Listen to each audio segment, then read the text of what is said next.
2024 के पहले 4 महीनों में हमारे देश में 7,40,000 साइबर क्राइम कंप्लेंट्स दर्ज हो चुकी हैं। Investment scam, sextortion, digital arrest और दूसरे फ्रॉड से करीबन 1,800 करोड़ रुपए लूटे जा चुके हैं सिर्फ जनवरी और अप्रैल के महीनों के बीच में।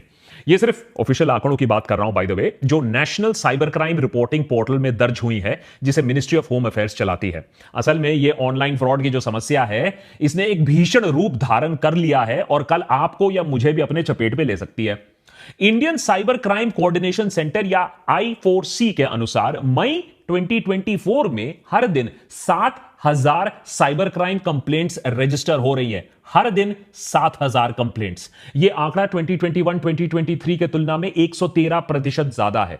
इन सारे क्राइम्स में पैसा मेन मोटिव होता है। 85% केसेस में कहीं ना कहीं किसी न किसी रूप में ऑनलाइन फाइनेंशियल फ्रॉड हो रहा है। पिछले 5 सालों में फाइनेंशियल फ्रॉड्स करीबन 1000% बढ़ी हैं। 2023 में 1 लाख इन्वेस्टमेंट स्कैम्स रिपोर्ट किए गए। मार्केट में नया जो स्कैम आया है डिजिटल अरेस्ट, उससे 120 करोड़ रुपए लूटे जा चुके हैं। ट्रेडिंग स्कैम का तो अलग ही जोन चल रहा है। अनुमान है 1,500 करोड़ रुपए का चूना लग चुका है लोगों का वहां। और एक बार ऑनलाइन स्कैम में आपका पैसा गया तो मिलना वापस बहुत ही मुश्किल होता है। 10% से भी कम केसेस में पुलिस आपकी मदद कर पाती है, आपका पैसा लौटा पाती है। शायद इसीलिए और शर्म के मारे बहुत सारा ऑनलाइन फाइनेंशियल फ्रॉड जो हो रहा है हमारे देश में, उसे रिपोर्ट भी नहीं किया जा रहा है। यह फ्रॉड्स अक्सर हमारी लापरवाही की वजह से भी होता है। जैसे कि व्हाट्सएप पर लिखा शब्द जो होता है, हम उसे भगवान का उपदेश मान लेते हैं कि व्हाट्सएप पर लिखा है, ठीक ही लिखा होगा। या रातों रात पैसा डबल करने की स्कीम में इन्वेस्ट करने के लालच में हम पैसा डाल लेते हैं। और बहुत बार आपकी गलती ना भी हो सकती है। क्यों? जैसे फ्रॉडस्टर्स आपका इंफॉर्मेशन, बायोमेट्रिक डेटा चुरा कर आधार इनेबल्ड पेमेंट सिस्टम या AEPS से पैसा निकाल सकते हैं और आपको खबर तक ना होगी। लोकल सर्कल द्वारा किए गए एक सर्वे में पता चलता है कि पिछले 3 सालों में 47% अर्बन हाउसहोल्ड्स हैं जहां कम से कम एक फाइनेंशियल फ्रॉड रिपोर्ट हुआ है, चाहे वो UPI हो, क्रेडिट कार्ड हो या कोई इन्वेस्टमेंट फ्रॉड हो। 23,000 लोगों का ये जो सर्वे है, इसमें यह पाया गया कि क्रेडिट कार्ड पर अक्सर अनऑथराइज्ड चार्ज किया जाता है या फिर UPI में QR कोड से पेमेंट मिलने के बजाय से पेमेंट हाथ से निकल जाता है। हर दिन क्रिमिनल्स नया नया टेक्निक निकालते हैं हमें लूटने के लिए। बात सिर्फ पैसे की नहीं है। आए दिन सुर्खियों में हमें यह खबर भी दिखने को मिलती है कि कैसे फाइनेंशियल फ्रॉड, एक्सटॉर्शन या इलीगल लोन एप्स के वजह से लोग अपनी जान तक ले रहे हैं। इसीलिए देशभक्त के आज के एपिसोड में हमने यह एपिसोड आपको आगाह करने के लिए बनाया है कि कैसे आपके फैमिली, आपके फ्रेंड्स को आप सुरक्षित रख सकते हो और अपने आप को भी सेफ रख सकते हो इस सबसे बड़े फ्रॉड से। किस किस रूप में आते हैं ये ऑनलाइन फ्रॉड, सरकार क्या कर रही है इस आपदा से निपटने के लिए, और उससे भी ज्यादा आप क्या कर सकते हो अपने आप को सुरक्षित रखने के लिए। बड़े बड़े फ्रॉड्स में नेता, बिजनेसमैन, टैक्स पेयर का पैसा खा जाते हैं, लेकिन ये जो ऑनलाइन फ्रॉड है ना, उससे भी ज्यादा खतरनाक है। ये फ्रॉडस्टर्स आपके बैंक बैलेंस को, आपकी इज्जत को, आपकी जिंदगी तक को खा जाएंगे और डकार तक नहीं लेंगे। और इसीलिए इसे आप रोक सको, आप लोगों को आगाह कर सको, हमने इस वीडियो को एकदम कॉपीराइट फ्री बनाया है। आप इस वीडियो को शेयर करो, डाउनलोड करो, रीअपलोड करो, कोई प्रॉब्लम नहीं है। बस अपने फैमिली, अपने फ्रेंड्स को आगाह करो कि यह देश का सबसे बड़ा स्कैम बन चुका है। देशभक्त की पूरी टीम ने बहुत टाइम लगाकर इस एपिसोड में रिसर्च किया। 6 ऐसे लेटेस्ट या एवरग्रीन ऑनलाइन फ्रॉड्स का पता लगाया जिसके शिकार आप और मैं दोनों हो सकते हैं, और 6 ऐसे सिक्योरिटी मेजर्स के बारे में भी हम बात करेंगे इन अटैक से बचने के लिए। लेकिन उससे पहले आपको यह समझना होगा कि फ्रॉडस्टर्स आज सिर्फ जामतारा में कहीं कोने में बैठकर आपको फ्रॉड करने की कोशिश नहीं कर रहे हैं। आज डिजिटल फ्रॉडस्टर्स बहुत ही केपेबल, टेक्नोलॉजिकली बहुत ही नॉलेजेबल और शातिर क्रिमिनल्स बन चुके हैं। अगर आपके साथ कभी भी फाइनेंशियल फ्रॉड हुआ है तो आप चुप मत बैठो, क्योंकि यही चुप्पी क्रिमिनल्स को और हौसला देती है। अच्छे से अच्छों को इन क्रिमिनल्स ने फांसा हुआ है अपने लेटेस्ट डिजिटल अरेस्ट स्कैम में। मिलिए SP ओसवाल से, chairman and managing director of Vardhman group. आपको लगेगा कि अरे इतना पैसा इनके पास, इतना तजुर्बा है। 82 साल की उम्र में ओसवाल साहब को कोई बुद्धू तो बना नहीं सकता है, लेकिन इनके साथ हुआ 7 करोड़ रुपए का फ्रॉड। जब एक गैंग ने इनके ऊपर एक फेक केस किया, एक फेक वर्चुअल कोर्ट रूम में fake chief justice of India DY Chandrachud के साथ केस की सुनवाई कराई, फेक डॉक्यूमेंट्स क्रिएट करवाए और ओसवाल को 2 दिन तक डिजिटल अरेस्ट में रखा। सुप्रीम कोर्ट से जो फेक डॉक्यूमेंट्स आए, जो ओसवाल को भेजे गए थे उनमें सुप्रीम कोर्ट का एम्बलम, उसका बार कोड, उसका डिजिटल सिग्नेचर सब एकदम असली कोर्ट डॉक्यूमेंट से मेल जोल खाते थे। ओसवाल ने नोटिस का पालन करते हुए अलग अलग अकाउंट्स में 7 करोड़ रुपए जमा कर दिए। चलो, बिजनेसमैन को उल्लू बनाया, लेकिन साइंटिस्ट को भी। मध्य प्रदेश के इंदौर में डिपार्टमेंट ऑफ एटॉमिक एनर्जी में काम कर रहे साइंटिस्ट को फ्रॉडस्टर्स ने डिजिटल अरेस्ट किया, 71 लाख रुपीस उनसे लूट लिया। नोएडा में 79 साल के रिटायर्ड मेजर जनरल के साथ भी यही हुआ। 5 दिनों तक डिजिटल अरेस्ट, 2 करोड़ रुपए उनसे ऐंठ लिए गए। नोएडा में ही एक डॉक्टर पूजा गोयल को फ्रॉडस्टर्स ने डिजिटल अरेस्ट किया, इस आरोप में कि उनके नंबर से अश्लील वीडियो सर्कुलेट हो रहे हैं। 60 लाख रुपए उनसे भी ऐंठ लिए। तो एक बात तो क्लियर है कि फ्रॉडस्टर्स कोई स्पेसिफिक किसी को टारगेट नहीं कर रहा है, कोई टीजी नहीं है। सीनियर गवर्नमेंट ऑफिसर हो सकता है, रिटायर्ड गवर्नमेंट ऑफिशियल हो सकते हैं, बिजनेसमैन, डॉक्टर, यहां तक कि पीजी स्टूडेंट्स तक को बख्शा नहीं गया है इन ऑनलाइन स्कैम से। फॉर एग्जाम्पल, अहमदाबाद में 27 साल की महिला को सेंट्रल एजेंसीज के अफसरों ने फोन कर कर बताया कि उनके नाम का एक पार्सल है जिसमें ड्रग्स पाए गए हैं और उनके खिलाफ एक्शन होने वाला है। डिजिटल अरेस्ट के दौरान एक सीबीआई ऑफिसर ने उन्हें अनड्रेस करने को कहा, जिससे उनके बर्थ मार्क्स को आइडेंटिफाई किया जा सके। साथ ही साथ उनके सारे पैसे फ्रॉडस्टर्स ने ट्रांसफर करवा लिए। तो इतना कॉन्फिडेंस आ चुका है आजकल ये ऑनलाइन फ्रॉडस्टर्स में। डिजिटल अरेस्ट उस साइबर क्राइम टेक्निक का नाम है जहां फ्रॉडस्टर्स वीडियो कॉल के जरिए लॉ इन्फोर्समेंट एजेंसी के अफसर बन के आपके सामने आते हैं। आपका क्राइम कुछ भी हो सकता है, लेकिन 2 बहुत कॉमन क्राइम्स आजकल हमें दिखने को मिलते हैं। आपके नाम का पार्सल, उसमें ड्रग्स मिला है, या फिर आपके नाम से रजिस्टर्ड मोबाइल फोन जिससे इलीगल काम हुआ है, फिरौती हुआ है, टेररिज्म हुआ है, या ऑब्सीन मटेरियल सर्कुलेट हुआ है आपके नंबर से जो आधार से लिंक्ड है। अगर विक्टिम इस बात को मान लेता है तो फेज 2 डिजिटल अरेस्ट, जहां आपको अपने घर में कैद कर दिया जाता है और आपको अपने डिवाइस के सामने होना होता है। आपके डिवाइस का कैमरा बंद नहीं किया जा सकता है। बेसिकली आइडिया फ्रॉडस्टर्स का यह है कि आपको इंटेरोगेट करेंगे और आप किसी से हेल्प नहीं ले सकते हो क्योंकि आपको कैमरा के सामने बैठना है। फाइनली वही होता है जो इन सारे केसेस में जनरली हमें देखने को मिलता है। सेटलमेंट की बात आती है और फिर आप एक मोटी रकम चुकाते हो अपनी जान बचाने के लिए, अपनी इज्जत बचाने के लिए। आजकल तो स्कैमस्टर्स पेमेंट क्रिप्टो करेंसी या गिफ्ट कार्ड में भी डिमांड करने लगे हैं, जिससे उन्हें ट्रैक करना और भी ज्यादा मुश्किल हो जाए। लेकिन ये सारे फ्रॉड्स नहीं होते अगर विक्टिम्स को एक छोटी सी चीज मालूम होती कि डिजिटल अरेस्ट नाम की कोई चीज है ही नहीं हमारे लीगल सिस्टम में। लेकिन शायद हमें पुलिस और लॉ इन्फोर्समेंट का इतना डर, इतना खौफ बैठा हुआ है कि हम डिजिटल अरेस्ट का नाम सुनकर ही सरेंडर कर देते हैं। अब Indian cyber crime coordination centre ने बाकायदा एक नोटिस, एक प्रेस रिलीज जारी किया है जिसमें नागरिकों को आश्वासन दिया गया है कि लॉ इन्फोर्समेंट एजेंसी, सीबीआई हो, पुलिस हो, कस्टम, ईडी, जजेस हो, आपको वीडियो कॉल के जरिए कोई अरेस्ट नहीं कर सकता है। और अगर आपके पास कभी भी बाय द वे ऐसा कॉल आए तो उन्हें बोलो कि कम से कम घर आकर आपको नोटिस दे, घर आके आपको अरेस्ट करे। अरे डिजिटल इंडिया का मतलब इतना थोड़ा ही ना कि आप आलसी बैठ जाओ और सब कुछ ऑनलाइन ही करना शुरू कर दो। लेकिन डिजिटल अरेस्ट से बच भी गए तो क्या? अरे डिजिटल फ्रॉडस्टर्स तो हर कोने में इंतजार कर रहे हैं आपका। ये रहे 6 टॉप स्कैम्स जो हमारी टीम को मिले, जिससे लाखों लोगों से करोड़ों रुपए लूटे जा रहे हैं। Number 1, UPI scam. Digital India और यूपीआई के चलते हमारी जिंदगी तो आसान हुई है, लेकिन साथ ही साथ डिजिटल फ्रॉडस्टर्स की भी जिंदगी आसान हो गई है। 2022-2023 में करीबन 1 lakh UPI based frauds report किए गए हैं। अगर आप सतर्क ना रहे तो डिजिटली आपका पैसा गायब हो सकता है बहुत आसानी से। साथ ही साथ क्यूआर कोड्स के मामले में थोड़ा सावधान रहना पड़ेगा। क्यूआर कोड कहां से स्कैन कर रहे हो, किसे पेमेंट दे रहे हो, यह थोड़ा भापना जानना जरूरी है। जैसे कि फॉर एग्जांपल अगर नहीं करोगे तो हाईटेक सिलिकॉन सिटी बैंगलोर में 41% रिपोर्टेड साइबर क्राइम इंसिडेंट्स होते हैं, वो क्यूआर कोड स्कैम से रिलेटेड होते हैं। तो इतना कॉमन हो चुका है क्यूआर कोड का मिसयूज। Number 2, sextortion. बहुत ही भयानक रूप है हमारे टेलीकॉम रेवोल्यूशन और सस्ते मोबाइल फोन और सस्ते डेटा रेट्स का। स्कैमर्स लोगों को वीडियो कॉल करते हैं। बहुत बार अनजाने में लोग ऐसा अननोन नंबर से फोन उठा लेते हैं। दूसरे एंड में एक महिला अश्लील हरकतें करते पाई जाती हैं। जब तक आपको समझ में आता है कि यह मामला कुछ गड़बड़ है, तब तक आपकी वीडियो बन चुकी होती है अश्लील हरकतें करते हुए। उसके बाद हमारी सदैव तत्पर पुलिस से आपको एक फोन आता है कि आपके खिलाफ ऑब्स्सेनिटी का केस दर्ज हो गया है और आपको अरेस्ट किया जा सकता है। सबूत के दौर पर आपका अश्लील वीडियो इस महिला के साथ आपके सामने पेश किया जाता है। इस समय इंसान ठंडे दिमाग से यह नहीं सोचता है कि हमारी पुलिस इतनी तत्पर कब से हो गई। अगर यह सच में ऐसा होता तो हमारा देश तो सेफेस्ट कंट्री फॉर वुमेन होता पूरी दुनिया में। फिलहाल इज्जत और नाक बचाने के लिए हम मामले को सेटल कर देते हैं पैसा देकर। आप भी खुश, स्कैमस्टर भी खुश।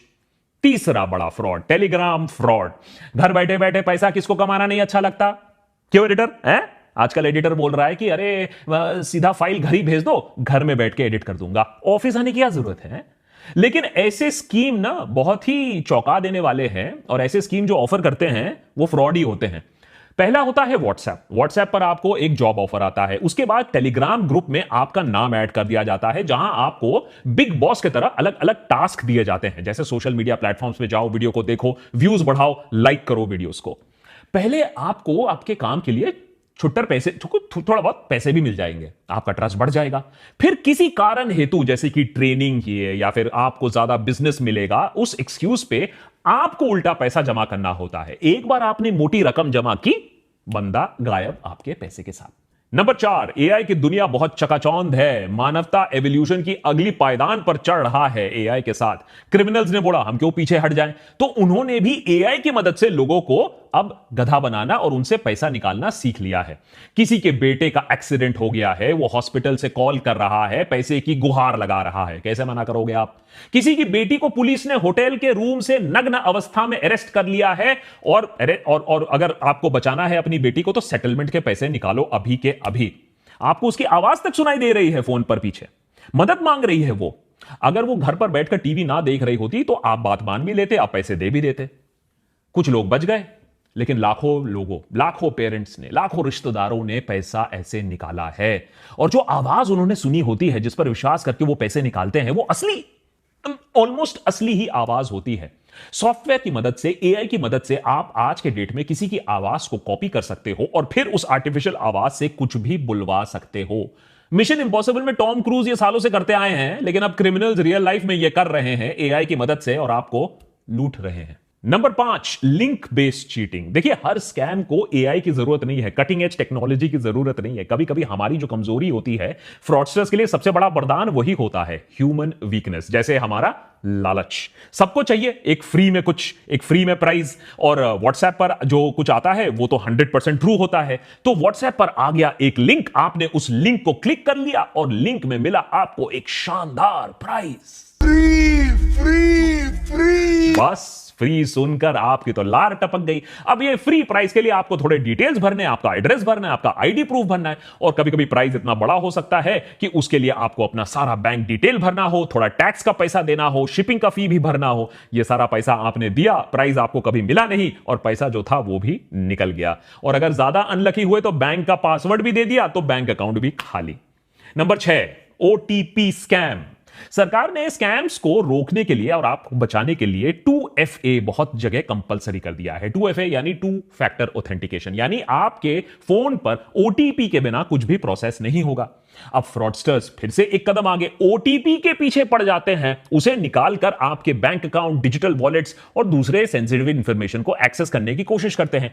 इसीलिए वो आपको आपके फोन में बैंक अकाउंट रिप्रेजेंटेटिव बनकर आ जाते हैं, ई कॉमर्स साइट ऑपरेटर बनकर आ जाते हैं, अक्सर सरकारी अफसर बनकर आपको फोन कर देते हैं।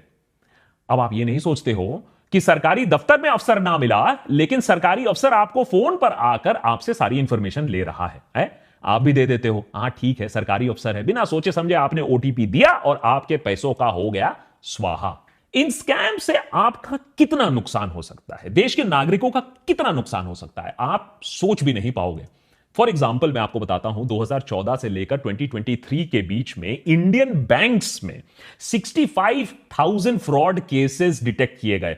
4.65 लाख करोड़, जी हां 4.65 लाख करोड़ का घपला हुआ करीबन 10 सालों में। आज बैंकिंग रेगुलेशंस और सॉलिड हो रही हैं तो ये स्कैम्स थोड़े कम हो रहे हैं, लेकिन उधर डिजिटल फ्रॉड्स और भी ज्यादा बड़े हो रहे हैं। तो सोचिए 5 लाख करोड़ तक हम बात कर रहे हैं, पोटेंशियल है ऐसे स्कैम्स का। तो सरकार इस सब मामले में क्या कर रही है? देखिए, गंभीरता तो है सरकार की तरफ से, ऐसी बात नहीं है, सरकार रिकॉग्नाइज कर रही है ये एक प्रॉब्लम है, लेकिन ग्राउंड पर एक्शन इतना नहीं है कि फ्रॉड्स कम हो जाए या फ्रॉडस्टर्स के दिलों में कोई खौफ हो। सरकार ने एक ऑनलाइन सस्पेक्ट रजिस्ट्री लॉन्च की है जिसमें 12 लाख साइबर क्रिमिनल्स का डेटा स्टोर्ड है। इस रजिस्ट्री को states, union territory, central investigating agencies, intelligence agencies इस्तेमाल कर सकती हैं साइबर क्राइम को कंट्रोल करने के लिए।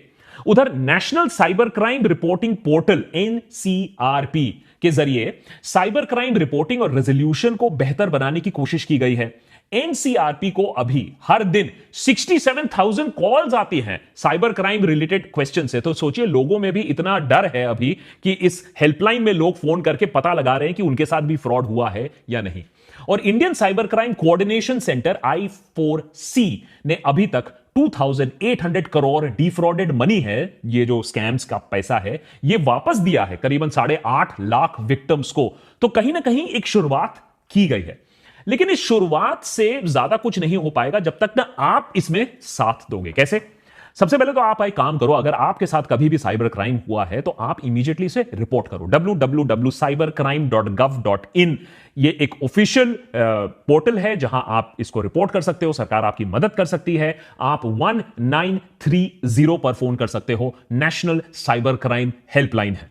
लेकिन किंतु परंतु अगर आप चाहते हो कि बात रिपोर्टिंग तक ना आए, बात सरकार तक ना पहुंचे, फिर बात गुहार तक ना आए कि भैया आप बोलो कि मेरा पैसा किसी तरीके से लौटा दो, तो आपको ही चौकस रहना होगा।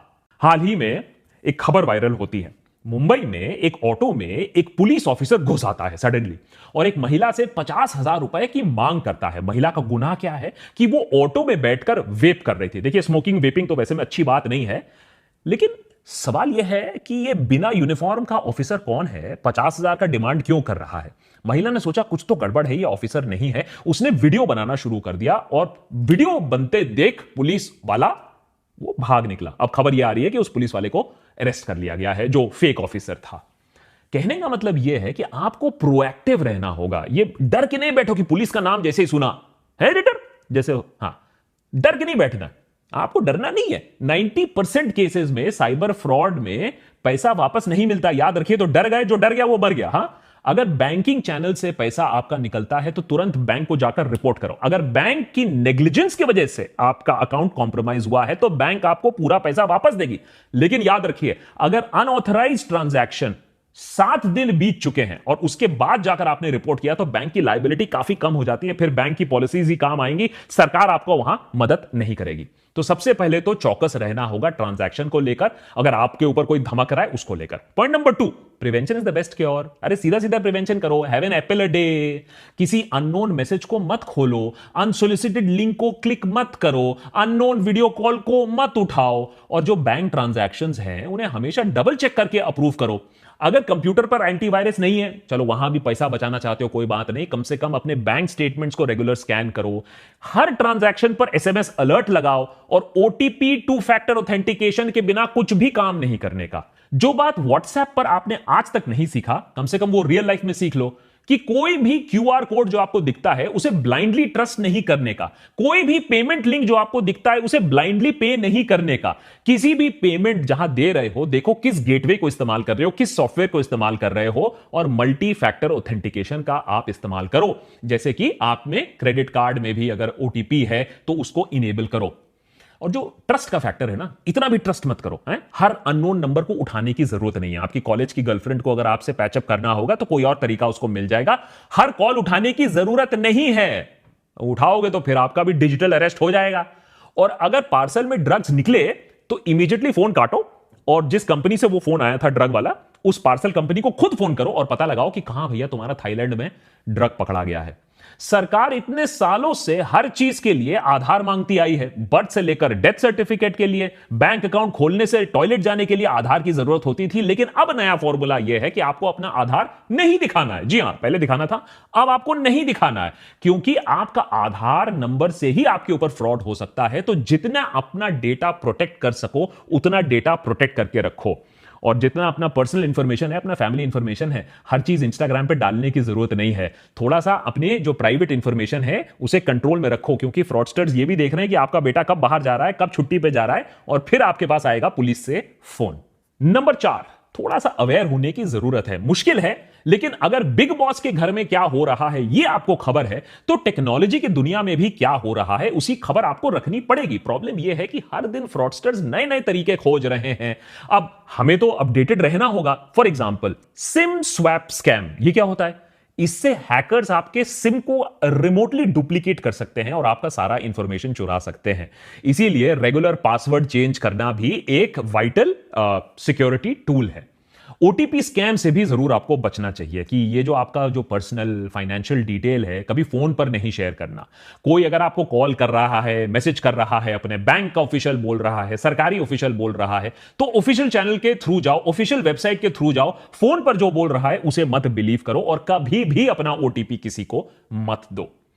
लास्टली, जो शेडी एप्स हैं ये एक नया चीज बन रहा है, क्योंकि हम सोचते हैं कि ऐप इंस्टॉल कर लेंगे, किसी ने मेहनत से ऐप बनाया होगा तो ठीक ही होगा, लेकिन ऐसे एप्स इंस्टॉल मत करिए। ओनली ऑफिशियल एप्स इंस्टॉल करिए। ऐप स्टोर, प्ले स्टोर में जिसकी अच्छी रेटिंग हो, कोई अननोन ऐप को मत इंस्टॉल करिए, क्योंकि एक बार आपने ऐप इंस्टॉल कर लिया अपने फोन पर तो वो बहुत सारी परमिशंस ले लेता है, कैमरा से लेकर, माइक से लेकर, आपके दूसरे पासवर्ड से लेकर। लेटेस्ट स्कैम अभी जो बैंगलोर से आ रहा है, एक महिला ये क्लेम कर रही है कि बैंगलोर में एयरपोर्ट में लाउंज एक्सेस के लिए ऐप डाउनलोड करने को बोला गया और उस ऐप से फोन पर पूरा कंट्रोल जमा लिया उस ऐप ने। तो ये आपको ही सुरक्षित अपने आप को रखना पड़ेगा। जैसे कि मैंने एपिसोड के शुरुआत में बताया, ये एपिसोड बिल्कुल कॉपीराइट फ्री है। आप इसे डाउनलोड करिए, आप इसे शेयर करिए, आप इसे रीअपलोड करिए, मुझे फर्क नहीं पड़ता है, लेकिन अपने फ्रेंड्स, अपने रिलेटिव्स को यह बात समझाइए कि यह देश का बिगेस्ट फ्रॉड है। 2G कोलगेट से आपका बैंक अकाउंट कम से कम नहीं जा रहा था, यह उससे भी बड़ा फ्रॉड है जिससे आपका बैंक अकाउंट, आपकी इज्जत, आपकी रेप्यूटेशन और कुछ लोगों की जिंदगी तक जा चुकी है। So please be safe. और अगर ऐसे ही और भी एपिसोड्स आपको देखने हैं, as a matter of fact हमारे मेंबर्स ने ही बताया कि एक ऐसे एपिसोड की जरूरत है जहां लोगों को आगाह किया जाए, तो और ऐसी कौन कौन सी चीजें हैं जिनके बारे में लोगों को पता होना चाहिए जो मेन स्ट्रीम मीडिया कवर नहीं कर रही है, हमें जरूर बताइए। देशभक्त पर हम उसे जरूर कवर करेंगे।